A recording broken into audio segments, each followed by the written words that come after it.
I was a supervisor at a video store. There's a famous director who worked at a video store. Ooh, what? You know Pulp Fiction. Yeah. Who directed it? I have no clue. Oh, Quentin Tarantino? Yeah. Yeah. He Started in a video store. He did not. Yes, he did. What?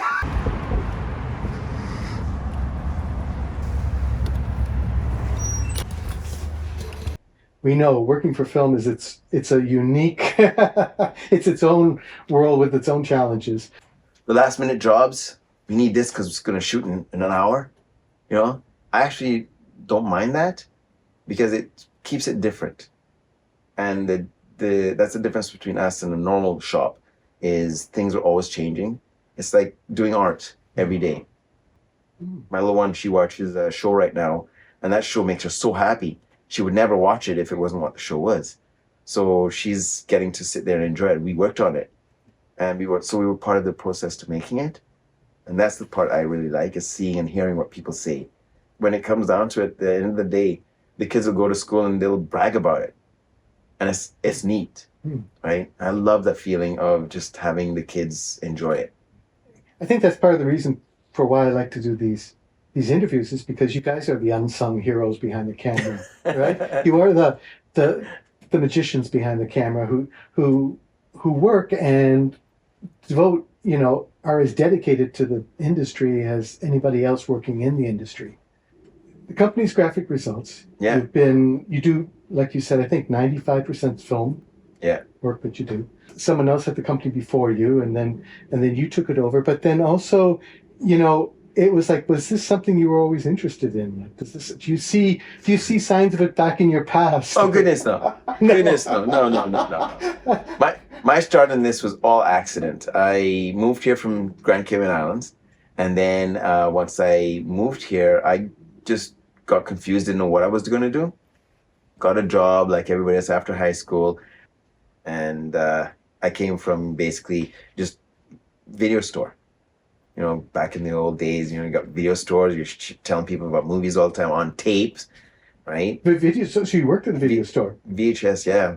Worked at a video store, just customer service. I was a supervisor at a video store. There's a famous director who worked at a video store. Ooh, what? I didn't know that. Well, video stores, that was the beginning of it. And it's like, that's what really made me, like, I loved movies before, but that really made me love movies. Pulp Fiction. Yeah. Who directed it? I have no clue. Oh, Quentin Tarantino? Yeah. Yeah. He started in a video store. He did not. Yes, he did. What? I had no... You know what? I can understand that. That's the story. I mean, I don't know this personally, but that's the story, is that he started in a video store watching all these B movies, and that's what inspired him to do Pulp Fiction. No way, really? You know how many times I've seen that movie? Oh my gosh. So you started in a video store, you ended up at North Shore Studios, which must have been a cool place, because that's... Oh, it's one of the coolest places ever. Yeah. It was in Lionsgate Studios, just off of stage 9, I think it was. I remember that. Right? Yeah. Yeah. We saw Dark Angel and all those other shows that were in there. Right. Every day people would pass by. It was the coolest thing, because it's like, I was working in a place where I had to go through arches with a security guard there, and he would check your ID, and you'd go in, and then after you get in there, you felt like you were just in a different world. And I used to be that guy in the movie cinema. As I watch a movie, I point, it's like, oh, I did that. Yeah, I was that geek. It's so much fun. Love every bit of it. What it comes down to, I think, is problem solving. Because we do so much stuff for props and even art sometimes, it's like they have an idea, they want to get something done. Can we do it? And I sit there and I figure out, okay, I'm sure there's a way we can do it. They just got to figure out what I need to do to get that. So it's the figuring out part. I mean, before the big printers that we have, it was only cut vinyl. And that cut vinyl, you'd have to sit there for a couple of hours at a time. For example, back in the day, we do a lot of like Eagles, because they did a lot of the FBI stuff, right? And you'd have to sit there weeding out all the little lines just to get the Eagle's wings and all this kind. And it was just a lot of work just to do that. And now it's a matter of you print and you prep on the computer and then you print it. so much faster, but there's other issues, color and all the other stuff to go with it. The physical properties of the materials themselves. Yeah. I can cut vinyl on a backing sheet, or I could put a vinyl on a vehicle, and I can cut through the vinyl only and not touch the vehicle, because I can feel when I hit the glue with a knife. When it comes to the whole family thing, that's sort of, so you talk about how, you come in and you get to laugh and just talk, and we talk about not just work, we talk about other things, right? While you wait for something, we talk about just life. There's a couch we have that's been here forever. It was with us when we were in North Shore Studios, and it's moved with us ever since. People used to sit on that couch and just kind of chill, and you see some people just kind of falling asleep, and people come in here, and sometimes we think of ourselves as like psychiatrists. They just come to talk. They were having a really, really bad day on set, and they got out and they came here and they sat down and they just were waiting for a job because they knew they needed it right away, and they just sit and talk. And that's how we've always done it. Peter did it, and people enjoyed it, and we just continued doing it. I figured that's the best way to be.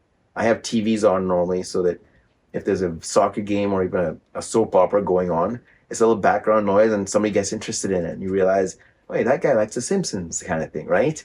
And it's just neat. It's more of a family-oriented space. Well, and then it's like you work with so many different shows.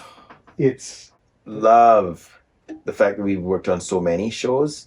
I miss the days when we used to get signed photos. I remember that, going into all the different places, like your place and some of the prop houses, and you would see on the walls all those signed photographs. And you got a sense right away of the personal, and sometimes they would get the actors to sign, "Thank you, Graphic Results," right, for doing this for our show. And you get that sense of these relationships in the history there, and you're looking at this wall of 30 different shows and all these personalized photographs, all hand signed, all autographed.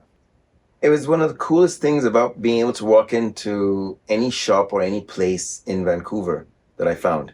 You'd walk in and you'd see that this place, they had something to do with something in film.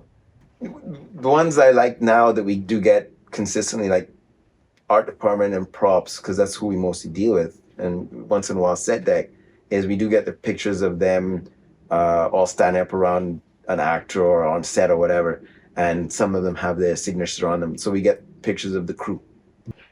Can we go back to, you were talking about the couch and the family aspect of it. Now, yours is really a family business. You've got your brother and your parents were working with you. We got so busy, we just needed help. So I asked my brother if he wanted to come and help us, just part-time.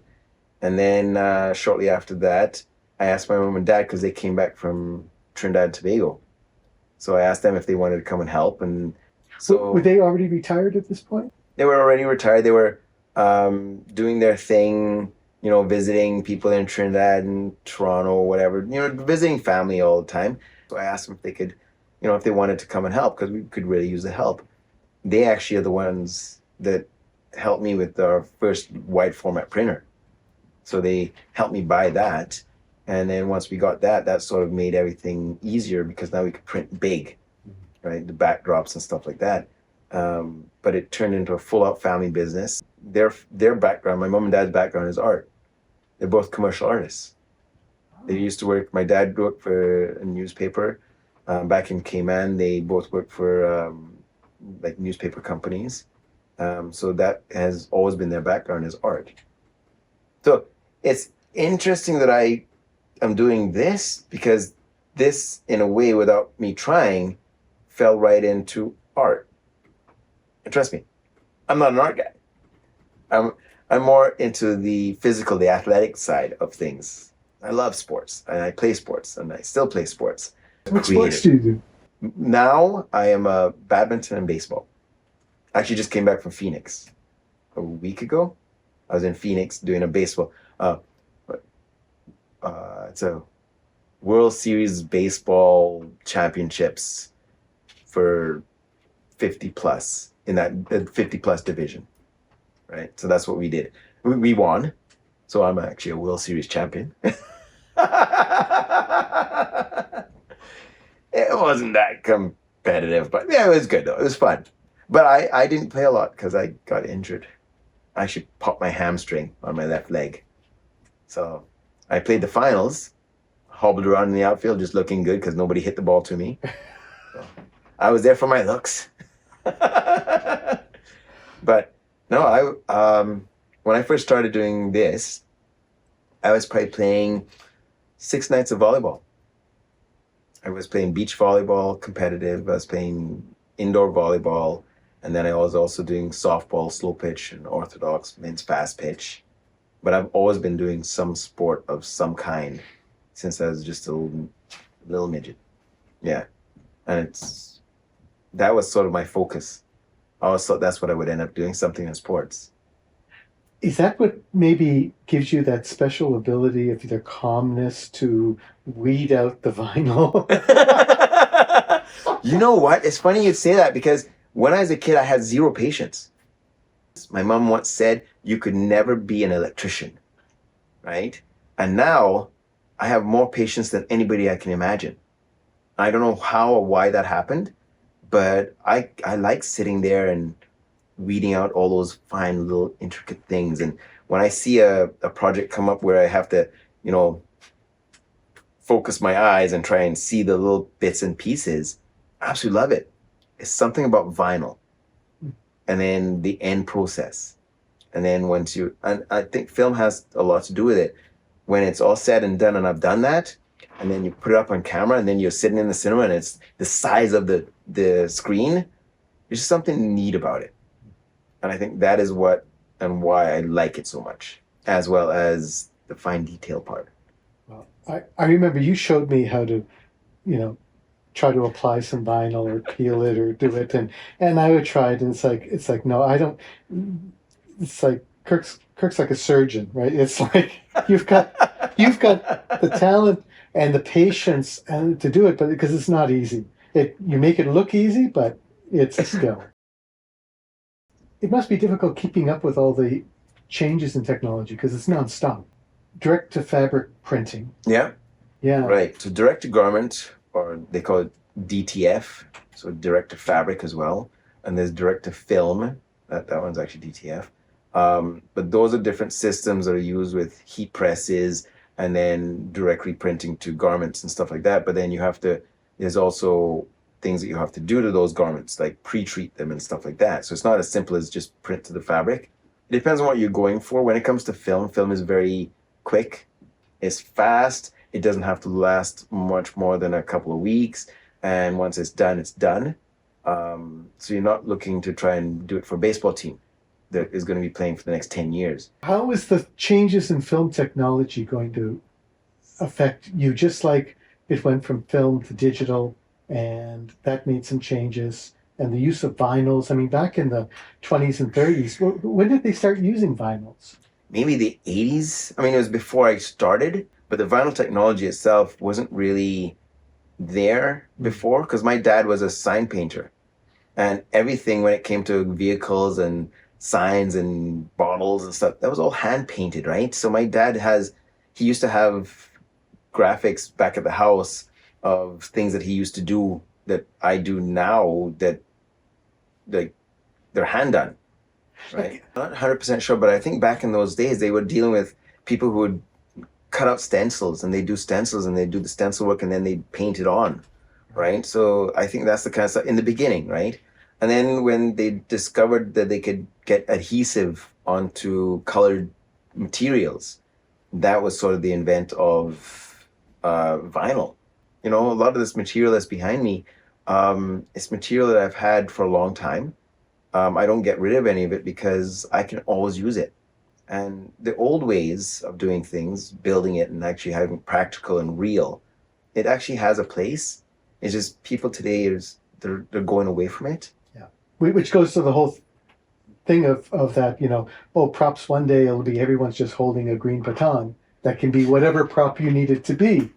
But at the end of the day, we do it for the actors, and we do that for the actors' benefit in so many ways that they're, even with graphics, we're creating graphics that the camera never sees, but the actor sees. And how does anybody get a feel for something if it's not somewhat real? You can't just have a blank room and expect people to, act it. So when we decided to shoot this here, we had to put all these vinyls in because That's exactly it. I know. It wasn't there before. It's a set. Kirk, this doesn't look like a graphic shop. We need to put a whole bunch of rolls of vinyl in. Thankfully, I didn't have to do that. I know, right? It's so true. Yeah. Props guys are always problem solving because it's not real. It's make-believe. You just have to make it look like it. My dad was so good at, getting, a guitar to look like a different kind of a guitar just by the way he did a design. And you put it up on film and nobody ever knows the difference. It's magic. You think outside the box. And it's magic, yeah. The movie magic is amazing. Oh, it's amazing, yeah. Once again, exact reason I love this stuff. Because you guys are magicians. Unsung magicians. Yes. It wasn't until I started working with Peter on vinyl. Every time I go up to a sign or anything in any store now, I find I pass my hands and my fingers over it. It's like, is that vinyl or is that a print? It's like, and you don't mean to do it, but it's just something you do now, right? And it's because you lack of better terms, you eat it, sleep it, dream it, think it, love it. This is actually what ties it up for me, is when you see it up on screen or you see it in a show and you see somebody watching or somebody talking to you about it. That's when you realize, or I realize, that was very cool. Thank you. Thank you as well.